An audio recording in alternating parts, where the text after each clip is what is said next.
including oral arguments in 14 Supreme Court cases, including this little tiny unknown case that was called, I believe, Lawrence versus Texas in 2003.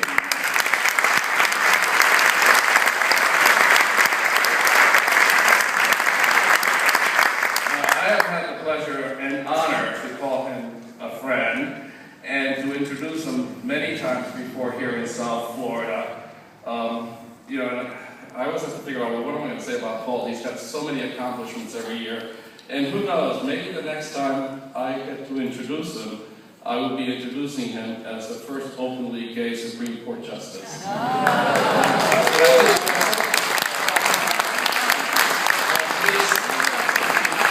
welcome Paul Smith to South Florida. Thank you.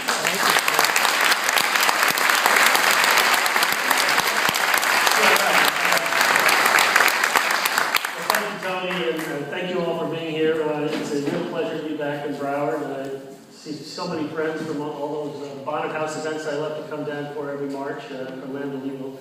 It's good to see you all, and good to be back here for our fun.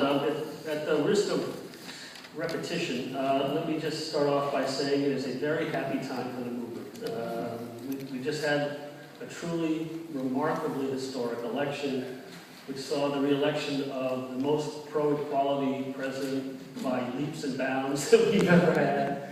The election of the first out lesbian United States senator.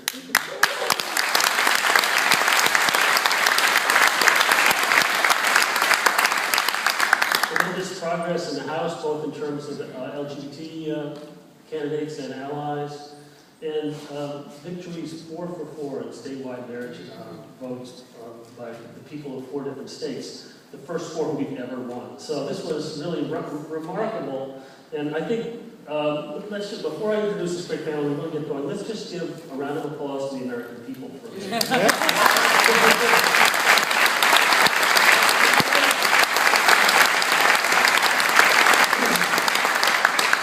All right, so it's a real pleasure to introduce this amazing panel. We start off with the returning panelist, Nadine Smith, who's known to everyone in the room, I trust, as the Executive Director of Equality Florida since 1997, and a person who's been working for equality much longer than that. A great part of the movement, active in marches on Washington, the DNC, different things over the years, and truly somebody we could not do without in the movement.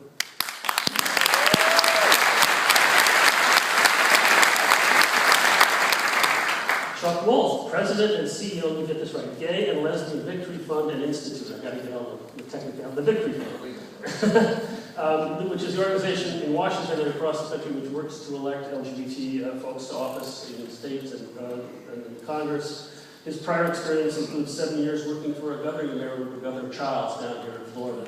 And this really, in many ways, was the election that Chuck was waiting for a long time. So I have a few things to say about that.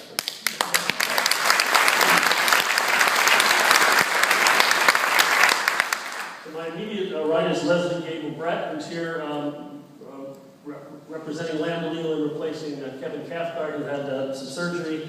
She is an old friend of mine and the director of the Education and Public Affairs Department of Lambda Legal up in New York, where she'll tell you one of the things she does is try to preserve litigation victories that the lawyers at Lambda Legal have won.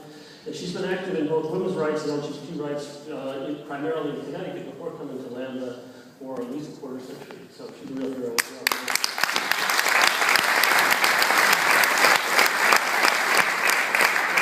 Returning panelists from last year, you'll remember Rea Carey, the Executive Director of the National Gay and Lesbian Task Force in Washington, who has been in that position now for 4 years, after 4 years in the deputy position. And I could list a number of other things you did before that, but we won't say how long you've been doing this, because you look like the youngest person up here. So